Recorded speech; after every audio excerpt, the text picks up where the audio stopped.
So, interesting one here. Just a no start condition. Fuel pump wasn't turning on. Common issue on these ones. You go into your fuse box. Fuse number 28 right there.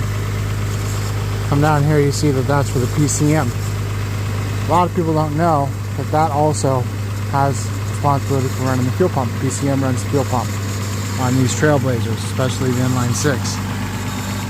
So that's number 28 right there. This customer had this little fuse jumper plugged in there.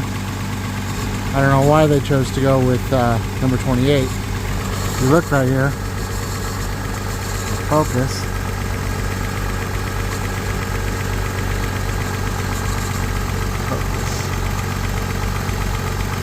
That right there is your issue. Folks,